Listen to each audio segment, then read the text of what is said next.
related all the way back to the composer Johann Strauss. So I've always had music around my house, but it was mostly classical music and, you know, rock like the Beatles and, you know, the really great classic rock songs. And I saw the movie Crossroads. And, you know, from the age I am, everybody assumes that, you know, that it's the Britney Spears Crossroads. But no, it's the real Crossroads.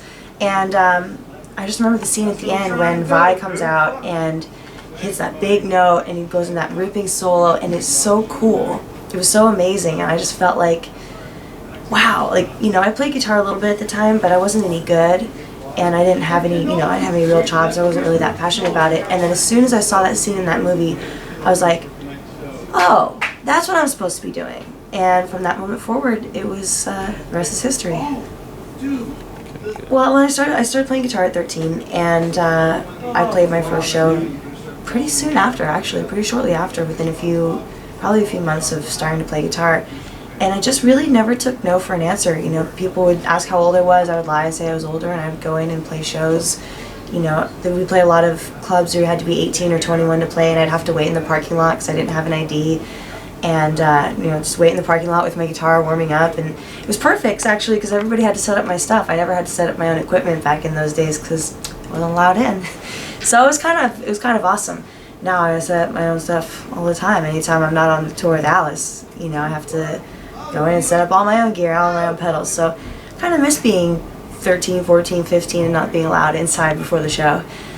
But it, you know, it was fun. I started playing at 13, started touring at 15, and I would literally just get on stage with any band that would have me. I didn't care if it was rock, metal, pop, playing with a hip-hop artist, playing guitar for like a DJ with, you know, doing a DJ set and doing a solo in the middle of the DJ set.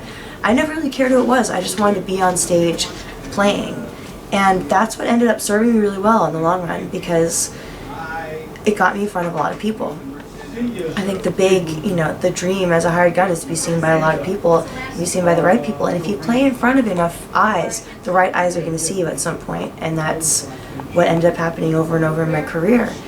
And I think, you know, people ask a lot what's some good advice for guitar players or for musicians in general that want to get to this point. And the best advice is play every single show as if it's the show of your life, and as if that one person is there that can take you up to that next level, that can get your band signed, or that can put you right on the stage you want to be on, because you never know when that person's going to be there. And I will say, totally honestly, that every single time in my life that something big has happened, I had no clue that it was going to be from that show. It just comes up. My first influence absolutely is Steve Vai.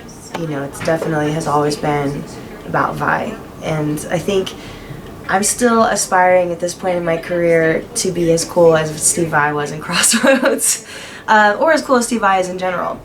And then, of course, you know, I was always into the shred stuff. I was always into Satriani and Marty Friedman, Jason Becker, and Paul Gilbert, and Dream Theater. You know, I've always sort of looked up to this high level of playing. And I think if you look up to this high level, if you reach for that high level, that's the only way to attain a good, you know, to attain good technique and attain a high level, is to compare yourself and aspire to the greatest musicians.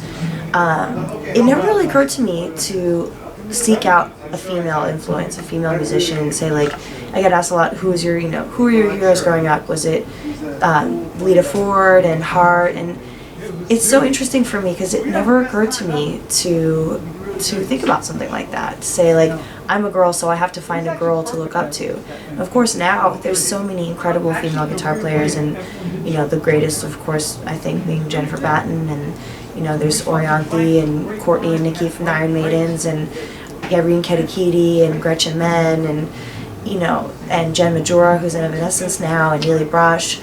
There's so many incredible female guitar players out now that it's so cool to be a small part of that wave, you know? And I see a lot of parents now bringing their kids to shows, and I get a lot of messages on Facebook and Instagram and stuff like that saying, I brought my daughter to the show, and then the next day she asked for a guitar for her birthday. And that's probably the coolest thing that I can even think of at all in the world. You know, if one little girl each day says, I want a guitar for my birthday, then we did a good thing. We did a good thing that day. Passion and Warfare, for sure. Steve Vai, Passion and Warfare was a huge, huge influence for me. you know, as a young musician, I really just was devouring anything I can get my hands on. And, you know, I was always into the heavy stuff. I was into Metallica, Pantera, Megadeth, and Slayer, and all that stuff. And that's probably why I didn't have any friends my own age, you know, because nobody really knew was into that stuff. But I was just going, you know, looking at magazines, finding whatever I could get my hands on to learn more about this kind of music that I loved so much that I didn't know anything at all about. So it's just sort of like a blur of like, oh my God, what else can I find? Growing up, you know, I'm 29 now, and when I was playing shows, we really when I was, you know, starting out playing around LA, we really created our own scene. We created our own music scene. There wasn't like this big burgeoning rock scene like you always hear about. You know, we played all the same clubs. We played the Whiskey, Roxy, Viper Room, Cat Club, you know, Key Club, which is now gone or is something else. But it was totally different. We had to make our own situation. You know, we had to find other bands. We had to book, you know, a lot of times, and even now, bands are just finding other bands that work together and booking shows together, because that's what you have to do to create a cool scene. So I've had the privilege a few times in my life of being a part of creating a cool rock scene to play shows, creating a cool situation of a bunch of bands that are all friends, that all will support each other and come out to each other's shows. And that's the coolest part for me about being in an original band, and something that I really miss now being out of that scene, is that kind of camaraderie of, we're building something together, let's do something together. Because that was really a big part of my formative years as a musician. I was sort of at the tail end of the magazine craze, but I still have so many. I remember as a kid, my dad was always into garage sales. My dad would always go to garage sales, and he brought home this huge box of old Guitar World magazines. And I would flip through these magazines, and I would learn all the tabs. I learned all these Nirvana songs and Metallica songs, and, you know, anything that was in the tabs I would try to learn, and like learn the lessons. And that's how I got exposed to so many great guitar players. So I was playing with Fem Fetale on the Monsters of Rock cruise, and it's, you know, the cruise is just such a hotbed of musicians and cool stuff going on. And in the crowd that night watching was Kip Winger. And we started talking after the show, and Kip said, you know, what are you up to, you know, besides this? Are you doing anything else? And I was like, man, you know, I'm looking for a gig. If you hear of anything. He said, well, I might have a couple ideas. You know, we'll keep in touch. And Kip, of course, played in Alice Cooper's band in the late '80s.